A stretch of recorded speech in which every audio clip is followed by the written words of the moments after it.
Yes, people, another day, another video on the channel Journey with Kevin. So I am getting ready for a live workshop. It's going to be a 1 hour workshop. However, I might splice a few minutes out of it. This video, I am going to drop it as a premiere so that people can actually watch it while it's live and ask their questions in the comment section if they feel like. This is a workshop that I created. It's practically standard if I'm going to be doing podcasts and stuff, but it's just that I'll be presenting it live so people can ask their questions as we go along, and then I might summarize it a little bit for future references or for future podcasts and seminars. So watch this video, tell me what you like, if you like it, if you understand it, if there's anything that you need to be cleared up, let me know just the same. All right, peace. Thank you for being a part of the channel. If you're new to the channel, go ahead, subscribe, turn on the notification bell so you can know when I upload or we upload anything. Check out some other videos while you're here. Thank you. Welcome, Kevin. It's a pleasure to have you here with us this afternoon. Good afternoon, everyone, and thank you for having me. Thank you for the introduction, Robert. So, as the topic or the webinar states, of sexual orientation, gender diversity, and the spectrum, I hope you all are hearing me clearly. I want to tell you a little bit more about myself as it intertwines with the discussion or the presentation that I will be putting forward. So, I'm a transgender FTM. For those who are not sure what the FTM stands for, female who transitioned to male. I felt like I was given the wrong gender at birth. So as I matured, I kept feeling like a man trapped inside of a woman's body. So I got to a comfortable age and stage, I was around 36, when I decided to fully transition. Transition for me came in 3 stages, and for different persons, transition means different things. You don't have to be a transgender to transition. People can transition from being a heterosexual person to a lesbian or any of the other acronyms in the community. So transition for me came in 3 stages: mentally, socially, and medically. Mentally, the process started from I was very young, and I tried to sync my body with my mind. Mentally, it was me accepting me for who I am, and not who or what society wanted me to be or how my family saw me. Socially, I had to let the people around me know who I am, make them more aware of who is Kevin, the transgender person, because prior to coming out as a transgender, people thought I was just an average lesbian because I was given the feminine gender or the female gender at birth, and I was only attracted to females or mainly attracted to females. So people just assume, or society assumed, that I was a lesbian. So socially, I had to transition to let people know that there is more to me than just a lesbian or just a girl who likes girls. I am actually a man. So medically, I've gone and I've done a few or most of the medical changes to my body. So I am now as masculine as I want to be. And the journey continues. I was born in Jamaica, where I lived most of my life. I migrated to Canada in 2014 based on my sexuality and my gender identity. I knew from I was very young, like between the ages of 3 and 6, that I wasn't a girl. But due to the societal norms in my country, I had to just live the way my family wanted me to live as a girl. I am from a very spiritual family. My grandfathers were both pastors, and 3 of my brothers are now pastors. Thus, growing up in a religious household made life even harder as a member of the LGBTQ. And this is why topics, workshops like these are very important in schools, because some household settings are not understanding or LGBTQ, I would say, inclusive. Sorry. So children grow up not being able to live their truth because how they feel doesn't fit into the norms of society or where their family or family life is concerned, especially if they are from a religious country or a religious background. In Jamaica, you know that Jamaica is very homophobic. So being able to know who you are and not able to tell it to other people. Some persons suffer internally. Some persons internalize it to the point where they become very depressed.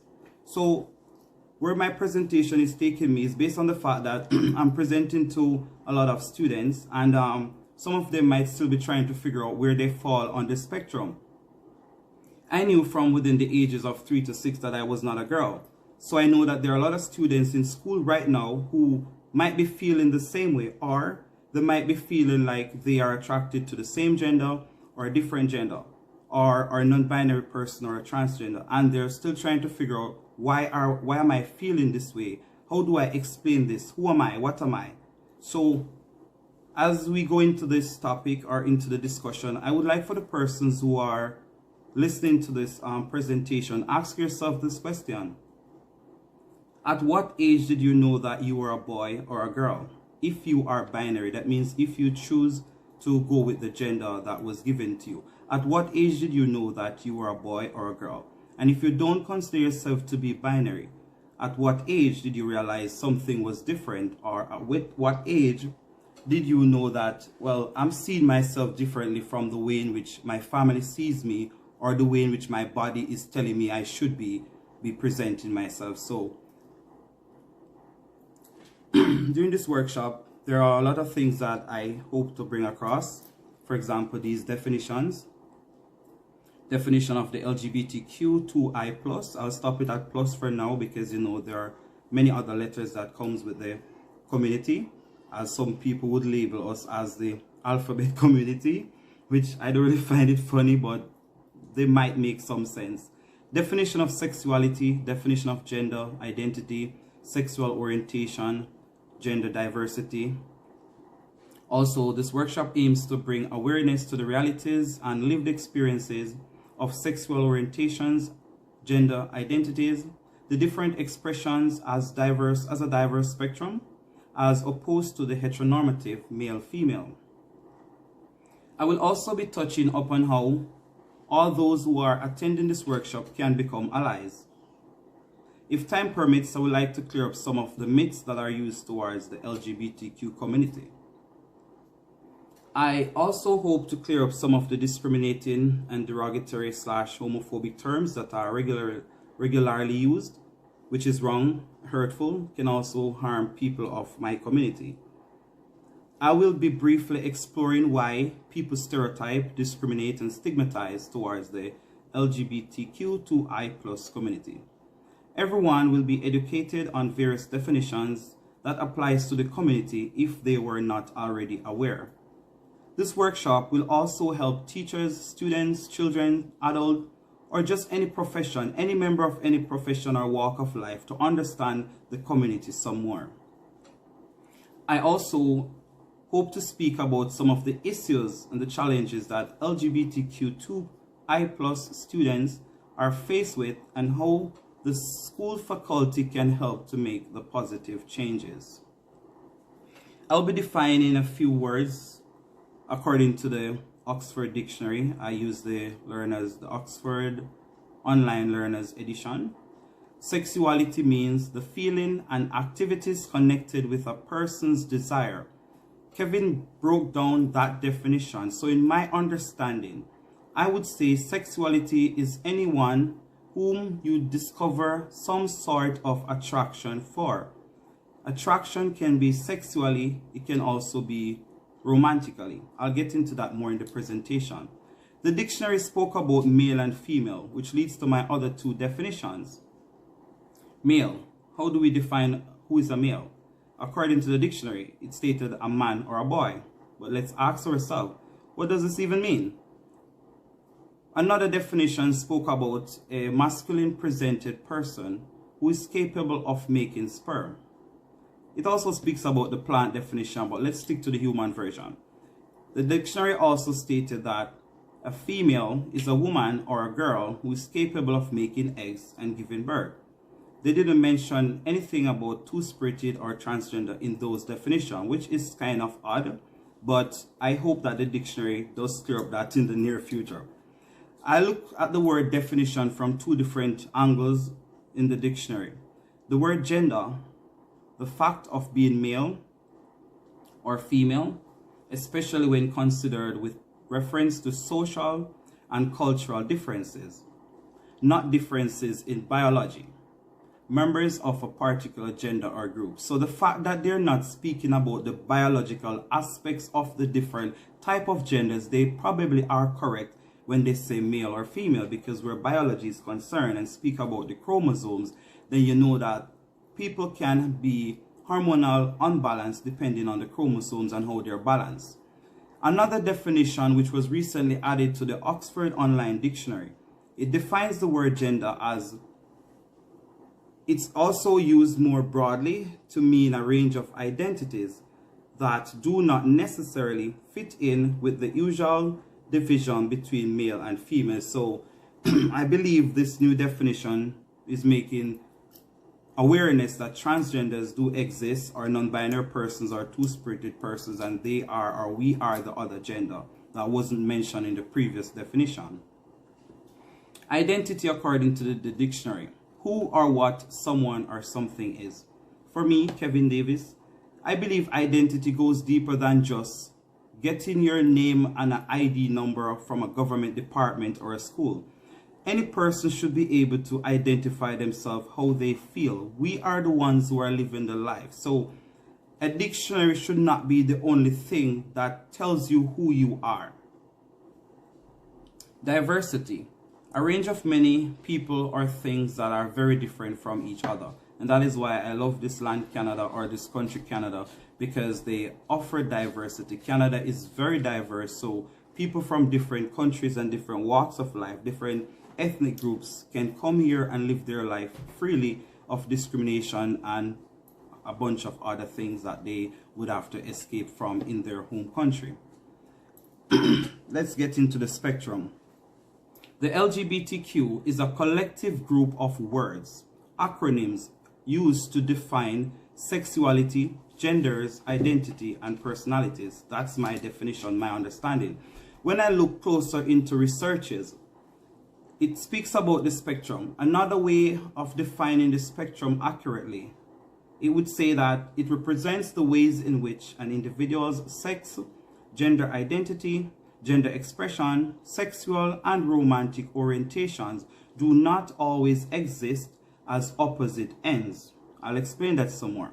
They can exist in any combination, and a person's placement on the spectrum does not necessarily determine their placement on any of the others.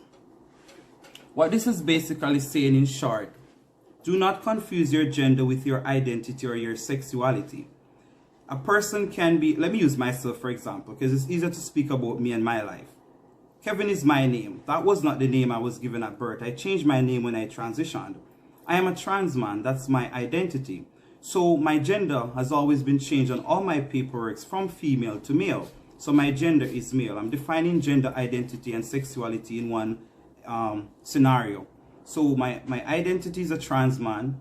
I am a male. That's my gender. My sexuality, I'm heterosexual. Because why am I heterosexual? The definition for heterosexual, my definition, is not just a male to female relationship, because now we have learned that it's not just male and female relationships that exist. It's not just male and female that exist as genders. So Kevin as a transgender, my identity is trans, my gender is male. So I like women, I like femininity. I'm attracted to femininity. So cisgender woman is a woman, basically, so they're feminine too. I am attracted to cisgender women. I am attracted to trans women.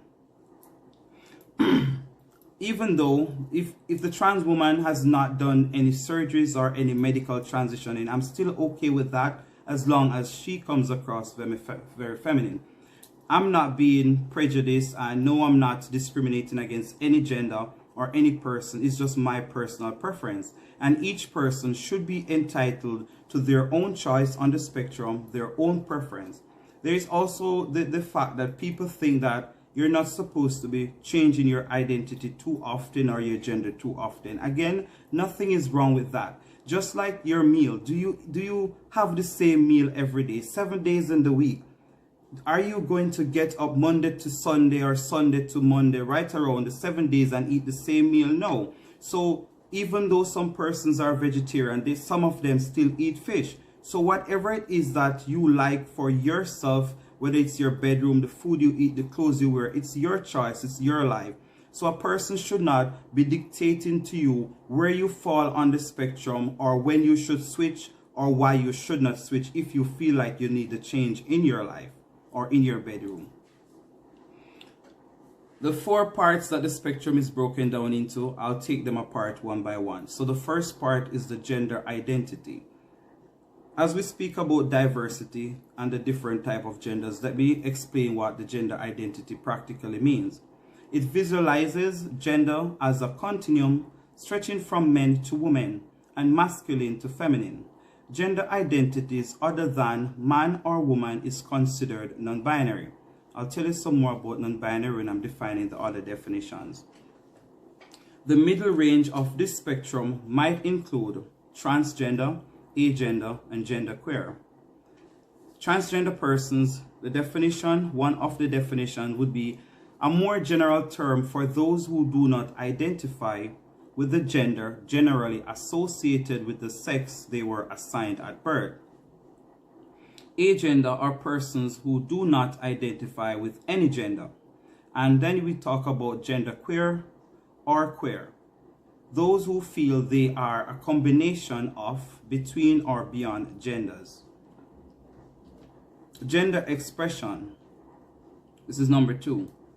The spectrum model creates room for different gender expressions that can be masculine, feminine, in between, both at the same time, or none of. Where the expression is concerned is just the way how you feel or how you present yourself. Let me touch upon a few of the terms that we classify, or we call to be, we would say some of the terms that we use to express ourselves, for a better choice of words then. So a butch is a masculinely presented or a masculine expression of personality. This term is used by mainly lesbians and gays. Remember, clothes doesn't define who you are. Clothes doesn't define your gender. But in my country, Jamaica, they would say a butch or a stud. Some persons would say a dyke. Some persons find the word dyke very offensive and derogatory. But the Canada as Canadian Pride, or Toronto Pride, has reclaimed the word dyke. So we now have a dyke march. But if a person still uses that word in a negative way, then they might be homophobic or discriminating. A femme is a feminine expression of personality. This term is used by lesbians and non-binary transgender persons. Also, cisgender females or cisgender women can also use the term. Like we say, it's just a feminine expression. I will define who is a cisgender for those who are not sure who cisgender is. We speak about the androgynous. It's an expression or personality that mixes with masculinity and femininity. So it's in between either or. It's a term that can be used by anyone. Remember, it's just an expression. It's not a part of your sexuality. It's not a part of your gender identity. It's just an expression. So being feminine doesn't mean you only date men. It doesn't mean that you were born a man. You are a cisgender man or a cisgender woman. It's just an expression. It's how you feel. If you're feeling happy today, you're feeling happy. You can say you're feeling feminine too. Top would be another definition, and slash, you can say top, you can say dominant, you can say dom. A lot of gay men use these words or these acronyms or these expressions. Also, I know of lesbians who use those terms. Again, it can be used by anyone. This term, anyone, meaning it can be used by cisgender male, female, transgender, non-binary, two-spirited. Even intersex can use it too. These terms are used to define your bedroom status. Are you a giver? Are you a receiver? Are you on both sides? It all depends. And it also speaks to the relationship too. It shows who might be more dominant in the relationship. Like one person would have a say where the bills are concerned. One person would have a say where the chores or the feminine duties are concerned. That's that kind of thing. Bottom, submissive, or sub is another term used. It's also used by anyone. Again, it's a term used to define the role that you play in the bedroom or the relationship. Another term used is two shades. Two shades meaning that you're flexible. You can be on both sides. You can be a giver, you can be a receiver. You can be like interchangeable depending on your mood or who you're with. Anyone can use those terms. The third model on the spectrum is called the sex, the area of sex, the category of sex. Sex in this case is not just for binary population. It's not just for male, female. That's what binary practically means, the normative relationship or the norms of what society used to say only male and female exist. Intersex people are in this category, in the sex category, and intersex people, these are persons or individuals that were born with physical sex markers, genitals, hormones, gonads, or chromosomes. They are neither clearly male nor female. It's hard to distinguish an intersex person. It's hard to put that person in a category to say this person is a male, this person is a female, because most times they are born with more than one organs or genitals, or they can be born with the chromosomes unbalanced or the gonads. There are different ways to identify who an intersex person is. In the past, they used to classify intersex persons as, excuse me for using this word because it's no longer used in the community, but just to bring people's mind up to scale as to where the community has traveled from. The word for intersex in the past was hermaphrodite. Not sure if I'm pronouncing it correctly, but it's hermaphrodite. People in the heterosexual world would use it as a derogatory word to throw at intersex persons when they feel like they're being rude. They would just look at you and say, hey hermaphrodite, come here. Or look upon the hermaphrodite, like I go in my native language. So they're saying it like they don't want to see you, they don't want to talk to you, they wish you were not here. So they say it in a way to make you feel like you're nobody, you don't exist, or you're confused. Or they make it seem as if God made you that way for a purpose so you can suffer some form of reality. That's some of the ways in which they express it in my country, Jamaica.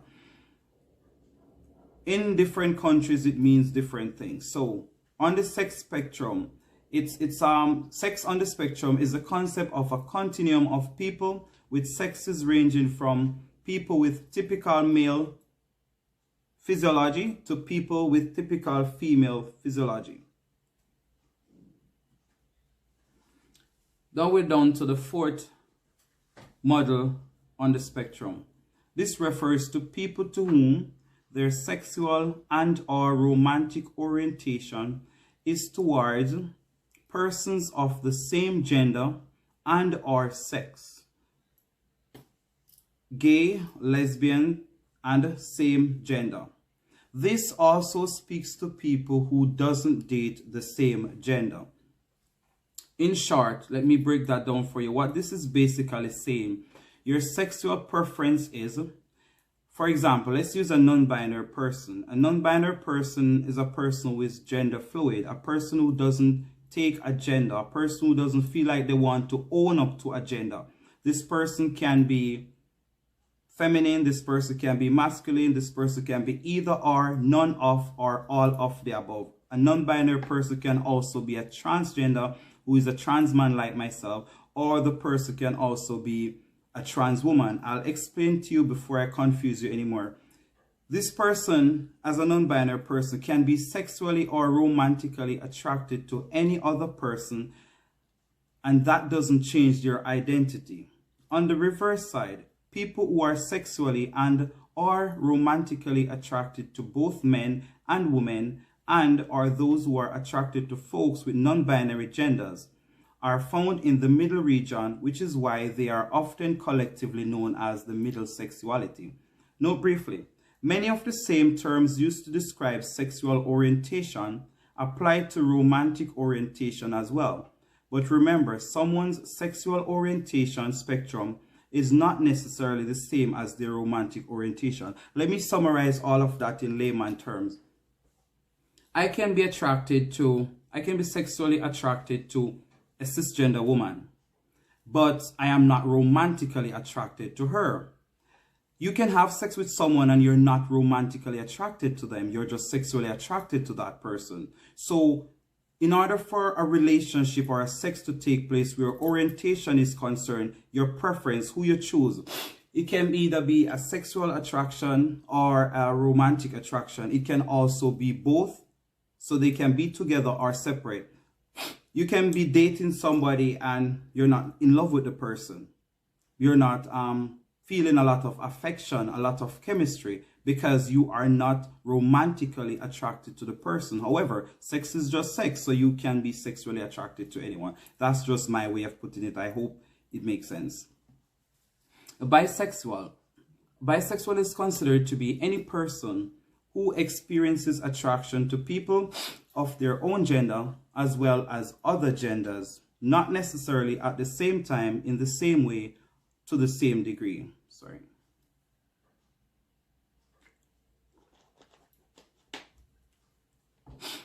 What this is basically saying, the fact that transgenders are now recognized as gender, two-spirited persons are also recognized, non-binary, comes under the trans umbrella too. So basically, a bisexual person can be attracted to any of the genders. They don't have to take a side at any point in time. I'll explain something more about bisexuals when we get closer to the end.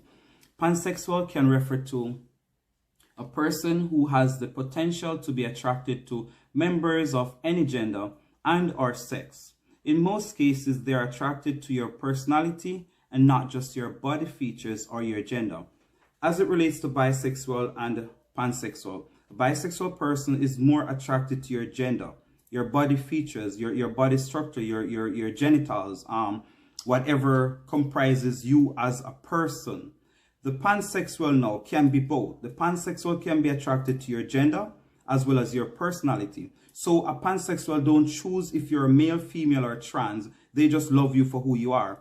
If I should use persons with disability, for example, please permit me, I hope I'm not being rude. A person with a disability is still a person with a gender, if the person even doesn't take a gender. So like for some persons who are maybe cocky, they would say, I would not date somebody who is HIV positive, or I wouldn't date somebody who has a disability because that doesn't speak for me. I want somebody who is able and fit to match my swag. But a pansexual person wouldn't care for any of your disability because they look far beyond your basic physical features and what you can do. They love you for who you are as a person, not what you can do or your features. Queer now. Let's get back to queer. Queer is also another word for questioning. So this is finding a greater use as a non-specific term to describe a sexual orientation other than straight, including people anywhere along the spectrum. It is also sometimes used as an umbrella term for people of all marginalized sexualities and genders. So sometimes a person, they might not be sure where they want to fall on the spectrum. I don't want to label myself as bisexual. I don't want to label myself as lesbian because I like what I like when I like. So they just use the word queer so they can fit wherever they want. So I have a friend who is queer. She was a lesbian for like 19 years and now she's dating a trans man. Her sexuality has now changed. Her identity is still a cisgender woman, but her sexuality or sexual preference has now changed. So instead of confusing people to be from lesbian to straight back to something else, these people sometimes just stick with queer and float wherever they want to float. They're just versatile. The Q where questioning is concerned, to my understanding, it speaks to persons who have not yet tried it, permit me for using the word it, and are wondering if they should, while others have tried it and are still trying to figure out where on the spectrum they fall. It in this context, and this might be one of the only times when you can use the word it to define LGBTQ people, because it is also a derogatory word. So it where this is concerned is based on sexuality or sex or dating. A heterosexual person has never been with anyone in the community. However, they fantasize about things that happen in our community. They fantasize about what happens in our bedroom. So they are questioning, should I try it? Do I want to try it? Do I want to get in a relationship with someone or not? There are other persons who, they would say they're freaky or they're explorers or they like to try things. So they come and they date somebody in the community and they like it, but they're not sure if they want to change their identity or their sexuality. So these are some of the persons who are questioning, as the last sentence said, while others have tried it and are trying to figure out. I have dated heterosexual women and they would not change their gender, which is okay, because all my life I knew I was a transgender, and the fact that I am binary, I'm a trans man, so I don't float with my identity to say I'm non-binary. I'm a straight person as far as I am concerned. So while she's dating me, she still feels like a heterosexual person, which is okay and which is correct, because again, you are the one who determine who you are and how you identify. So she would be one of the persons who I would say, if she wants to change her sexuality, she could say I'm queer or I'm questioning. The scoliosexual can be referred to, or is referred to, people who experience attraction to non-binary or agender persons. Remember, your sexuality is different from your identity and your gender. Any of them can work together. You can be a you can be a cisgender male, and your sexuality is you're gay. And if you want to identify otherwise, you can also identify otherwise. Let me give you more about the definition of transgenders, because a few things have changed and I want to bring this point or these few points across. The dictionary states that transgender persons are persons whose sense of gender identity doesn't match their biological sex or doesn't easily fit in with the usual division between male and female. My definition or my understanding is that a transgender is anyone who doesn't go by the gender or the sex they were given at birth. Another dictionary defined transgender as any person that have a gender identity or gender expression that differs from what they were assigned at birth. The second sentence spoke about transgenders identifying as transsexual. The word transsexual is not being used anymore, or very rare that you will hear someone refer to themselves as a transsexual. The reason for this, prior to now, a transsexual was a word that was used to define the transgender persons who have done medical transition. The fact that now they have redefined the word transgender to making it more of an easier way to say a person who doesn't go by the gender they were given at birth, means that you don't have to medically transition. I medically transitioned. It was a personal decision because I wanted to sync my body with my brain. I was feeling like my body is betraying me. When I walk on the streets and people would say, "Good morning, sir," as soon as I open my mouth to say good morning, then the feminine voice comes out.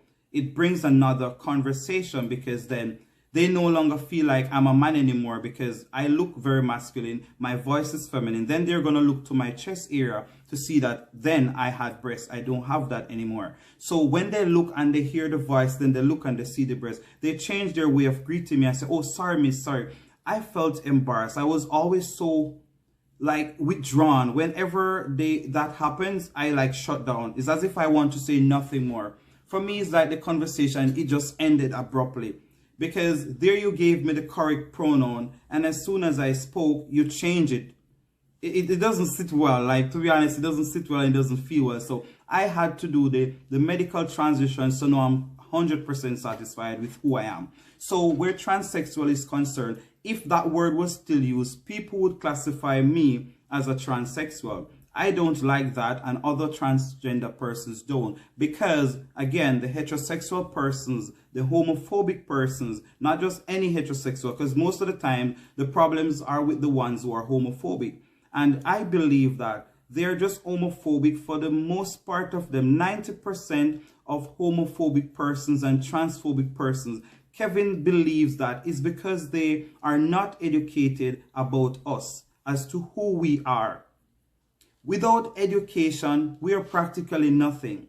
If we never went to school and learned the ABCs of life, we would not know how to survive. So just like how us transgender persons and LGBTQ persons are getting the information as to who we are, because we had to learn it from somewhere. We got up feeling this way, but somebody had to set the pace, like I am doing presentations to bring more awareness to the community. So now that people are now educated that you don't have to medically transition to be under the umbrella or to see yourself as a transgender. So the definition and the word transsexual is not really being used anymore. Some countries are still using it because they might not be up to speed with the northern northern countries, like the America, Canada, Europe, and the UK, like the international, the bigger countries, for a better choice of words, or maybe for a worse choice of word, but they are not on the scale that we're at. So their education somewhat might have been delayed.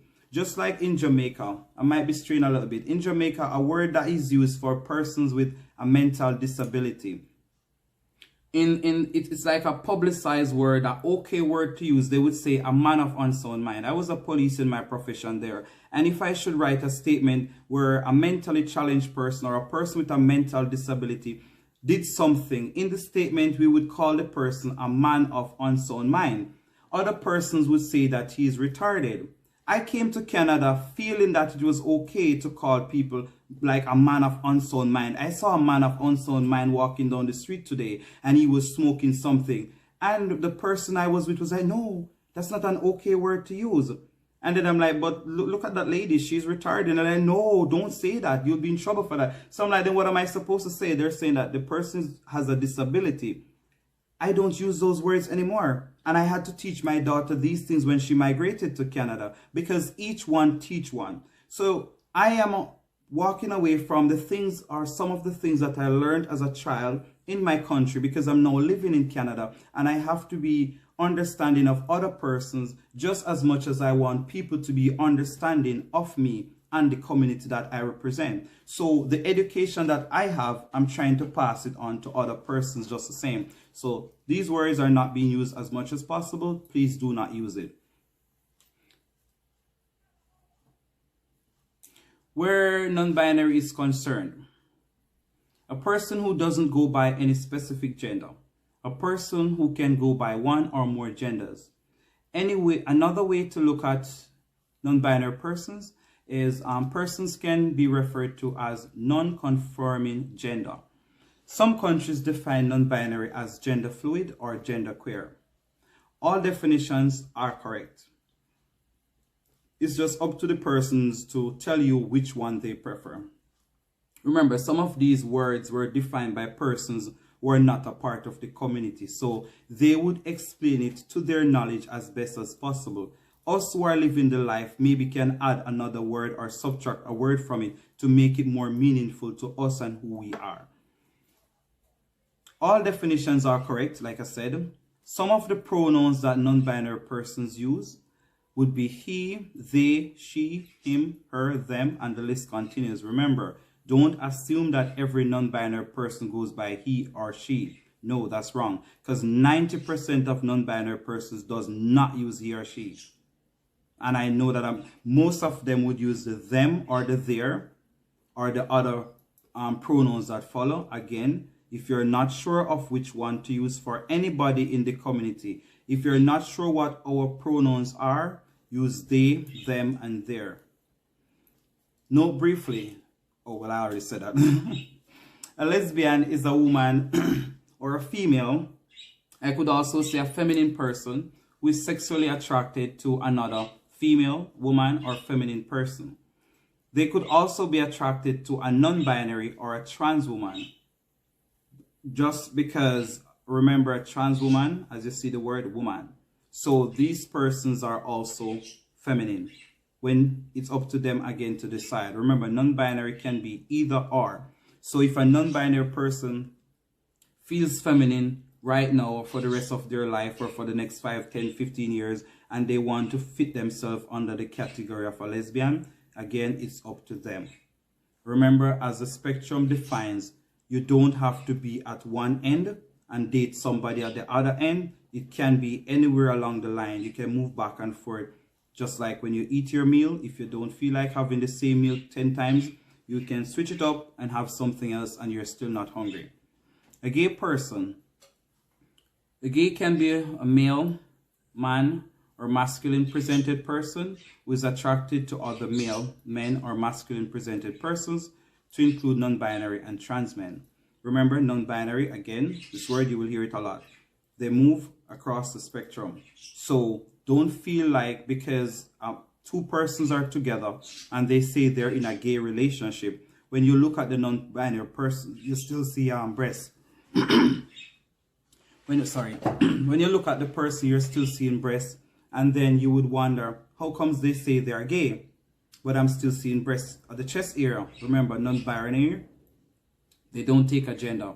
So they identify how they feel like they want to identify. So I would say to people, people's business is not supposed to be your business. Learn what you need to learn for your own purpose and not try to change other persons. Like, I'm not here to convert the entire world to become a part of the LGBTQ. What I'm here to do is advocate and educate so people can be more knowledgeable. So when they have to work with us, when they have to provide us some form of services, then they are more knowledgeable as to who we are or how to assist us.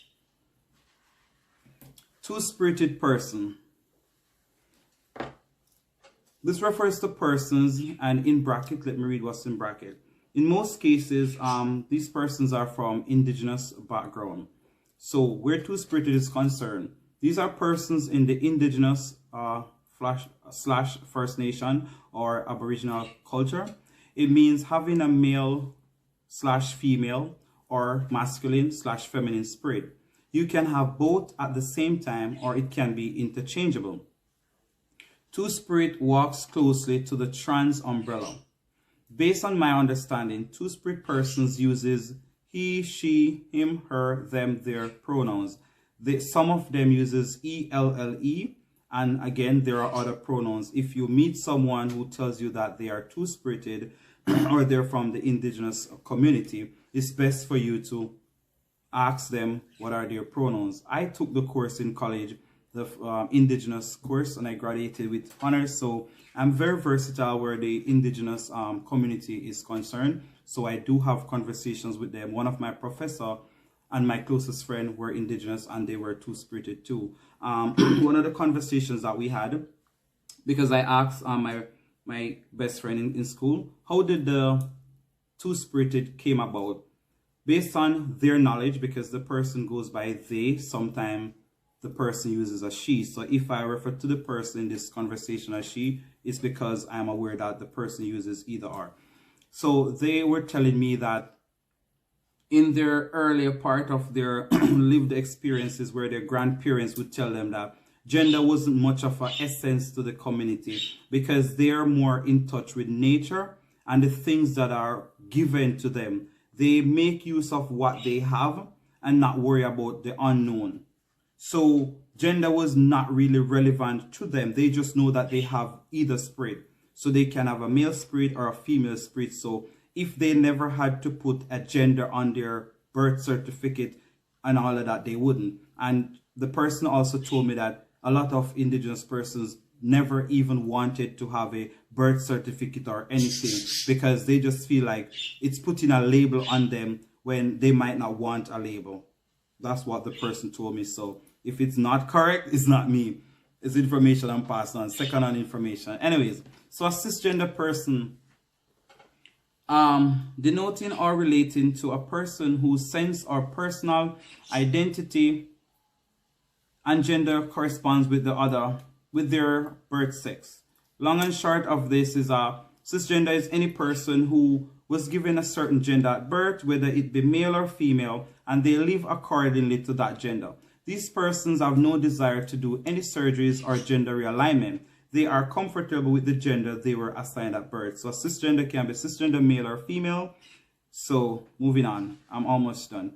Some of the myths that are used and discriminatory words are homophobic words. Please desist from using them. They would say that LGBTQ persons are confused.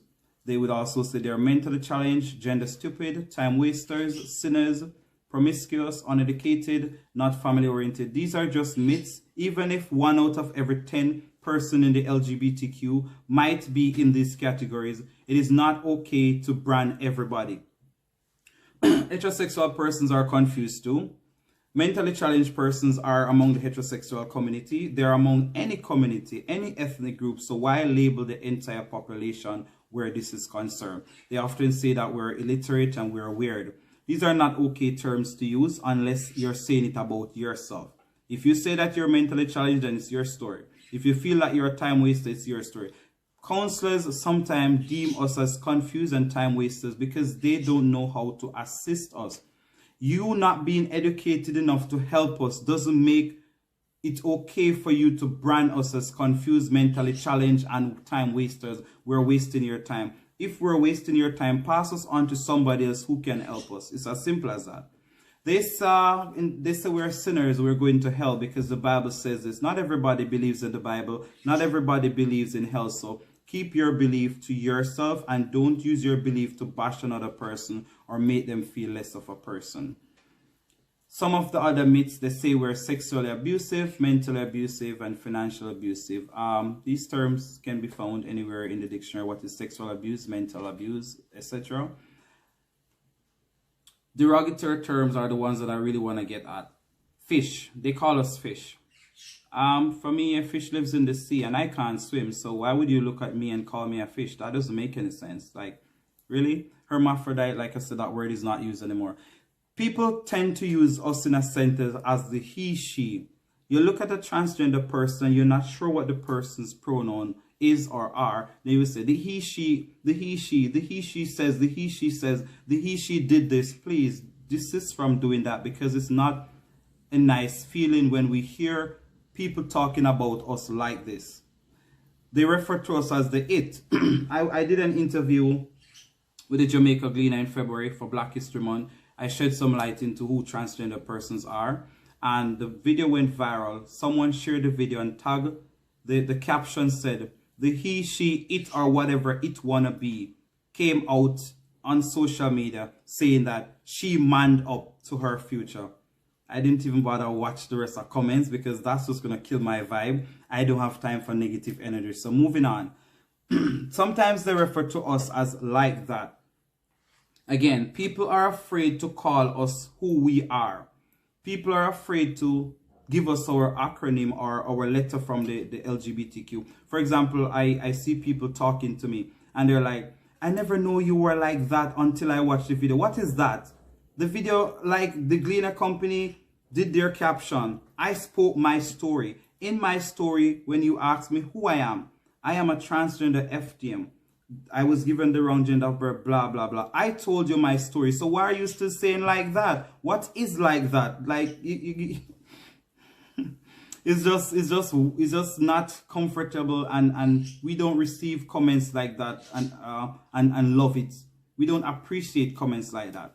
People say we transform. No, we are not vehicle. We are not transformers in the show. We don't transform. We transition. And transgendered is not a word to be used because it's not like it's a past tense, like you want, you wanted, you did, you didn't know. It's not transgendered. It's not an okay word to use. And of course, the B word, the Batman word, it's not a good word to use. So desist from using it. Even if you use it among your peers who are in the community, it's still not safe because if me and my stud friend or my trans friend should have a conversation and I'm like, yeah, Batman, like, why are you looking at me like that? Are you gay? It's not okay because if somebody else see another person who's in the community looking at them and they hear the same choice of words, then they would look at you like, okay, we heard it from you. So it's not okay. Just like I tell my black people, this is from using the word nigger. Because when a white person uses that word towards you, you feel offended. So why is it okay for you to use it among yourself and they cannot use it? So these are just some summaries, basically giving you a little rundown of what we spoke about. I just want to highlight the fact that the Oxford Dictionary, I believe, has reclaimed the word they. So they is now used as a singular and our plural pronoun. So it's safe to refer to any person in the LGBTQ as they if you're not sure of what their pronouns are. Also, another way to do it, you can use the person's name for everything. Kevin says Kevin is not feeling well. Kevin is having a bad day. If you're not sure if my pronouns are he, him, and his, instead of saying he's having a bad day or he's not feeling well, just use the name if you know the person's name. One of the easiest ways to get a person's name is by introducing yourself, or if you want to get their pronoun. My name is Kevin. My preferred pronouns are he, him, and his. What are your preferred pronouns? Remember, it's not your business if it's not your business. If you're not providing service to a person, if you're not in the person's space where you're in class and you have to speak to each other, then you just pass, keep on moving. I am not going to see a person on the street and walk up to you, hello, sir, or hello, what's your pronoun? I'm Kevin, what's your pronoun? That doesn't make any sense. That's you're invading the person's personal space. Some people are inquisitive like that. Somebody saw me one day and said, are you a male or a female? I said, what are you? Are you a male or a female? The person was like, just answer the question. I said, I don't have to answer the question if I don't want to answer the question. What are you trying to get at? Then I use that opportunity to educate people. So I would say to persons on this webinar or this workshop, every opportunity you get to educate someone, please do so. When they wrongfully pronoun you or they use a different word to identify you or they misgender you, use the opportunity to correct them. Takes me to my second to last slide, where these are just some things that the community, based on podcasts that I've done, that they would want for me to put out there to anyone who is willing to listen. If you happen to be teaching, parenting, dating, or even just working with a member of the LGBTQ, it is paramount that you show respect, because we can easily feel or sense the homophobia and transphobia. It is understandable when you make a mistake with our pronouns or when you accidentally misgender us, but we know when it's an accident from when it's deliberate. It hurts our entire core when we are misgendered or mispronounced. If you accidentally did any of the above, quickly apologize, correct yourself, and continue the conversation. Do not end the conversation abruptly. It might leave a bad impression. Do not waste time explaining or justifying why you made the mistake. Learn from your mistake and move on. When communicating with the LGBTQ community, please don't start by saying, personally, I don't believe it is right, or it is my personal belief that LGBTQ is a sin, blah, blah, blah. All of that is not necessary. I respect you as a person, and if you're going to start the conversation by saying what you don't like or what your personal beliefs are, LGBTQ people might just shut you down because you're coming across in the wrong way. We never ask for your personal opinion. So if you want to communicate with us, keep it respectful. In concluding, workshops like these are very important to society. A lot of students in our Canadian schools are not from Canada, or they're not Canadian born, and their homes might not be LGBTQI+ inclusive. And whilst many of our children are trying to figure out where they fall on the spectrum, we need to give them the opportunity to learn these things. And I think school is one of the first place and the safest place to learn it, because at schools they're not supposed to be judged or ridiculed. As when they learn where they fall on the spectrum, they'll be better able to advocate for themselves and live their truth. It is also my belief that if we want to respect us for if we as persons in the community now want other persons to respect us for who we are, people need to first know who we are. And that is why these lectures are very important, so the students can know who they are so they can tell people who they are. It's like you're going to tell somebody, accept me as who I am, but then you don't even know who you are. So I implore more persons from the LGBTQ community and friends of the community to take on more peer educating and advocacy responsibilities. Now that you all have participated in this long presentation, please use the information wisely. I often say that if you're good at working with people, you're probably pretty good at working with LGBTQ2I+ persons just the same, because we are all human beings. We just have different identities and sexual preferences. That's basically it for me. Kevin, thank you. Thank you so much. I'm wondering if you have time maybe for one question. Oh yes, I can take questions. Coming through the Q&A. So I'm going to ask one of the questions I see here from Alistair. And the question is, when you identify as transgender and you are transgender, does the way your body react to someone you like sexually or romantically change after your transition? The feeling was always the same before transition and after transition. So as long as the person tickle my fancy, as long as I'm sexually or romantically attracted to the person, even if it doesn't get to that stage, then my body responds to the person just the same. Okay, and we have one more question. This is a question I think a teacher put in the chat from a student, though. Okay. How do you classify that you were a girl or boy, but at the same time to not portray sexism towards what we would assume are things for girls or for boys? In other words, is it okay to say some things can be for girls or for boys to describe yourself or others? It's not really okay to say the for girls are for boys, because I do have persons who take offense to it. Like I was in the store recently, I went in the female section to pick up something for my partner, and the person on the floor was saying, oh, that's for females, like I can read. So it's not so acceptable to say it's for boy or girl. It's just it's basically, I would rather if you say it's gender neutral. Anyone, these colors are, so in the stores they have male and female, that's understandable. But if for you as a teacher who are going to speak to somebody, you can make it say it's gender neutral. Let the persons choose. Because the moment you say boy or girl, you're being binary. And you don't want to come across the wrong way, because somebody might be there trying to figure out where they fall, and there's no space for them. I used to feel bad when I go to public areas and I have to use the washroom and I'm seeing male and female, when I never felt like either or there are persons who don't feel like either or, so it kind of might come across as sexism. Okay, thank you, Kevin. I know there's a lot of people in the Q&A thanking you, so I wanted to do that too. Okay. Thank you for this session today. We've learned so much, especially in regards to deepening our understanding of the spectrum and its four major components, thinking about gender identity, expression, sex, and orientation. I really appreciate how you define terms in some really helpful ways, and how you shared your personal FGM journey and your experiences and your belief that any person should be free to identify and express themselves how they feel.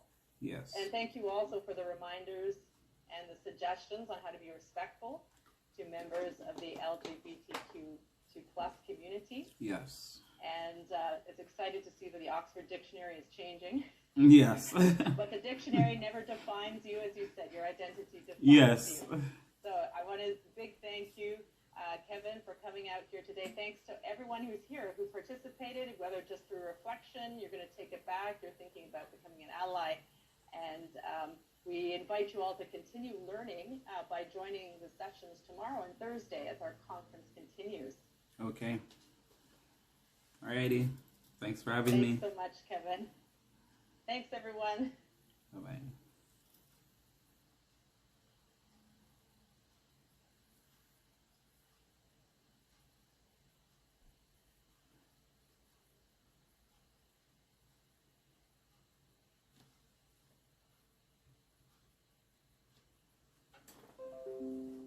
Ooh, ooh, ooh.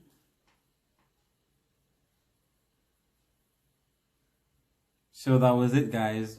My 1 hour podcast, more like a live webinar with I won't say where. It was with a bunch of students. I won't say where. Students and teachers as well. For privacy reasons, I won't say where, okay? So this is just some of the things that I do behind the scene that you people are not aware of. I am going to rewatch the video, and I might just splice it and post a few things, or I just post it as a live people. Thank you for being a part of my channel. Until next day, until next time, on the channel Journey with Kevin. Please see with me if my head was down most of the time, because the camera I was looking straight at was here, and I had to be reading from the screen because I will share my screen. So people, big up on yourself. And next day on the channel Journey with Kevin, whatever time it is in your neck of the woods, big up yourself. Stay tuned, like, subscribe, share.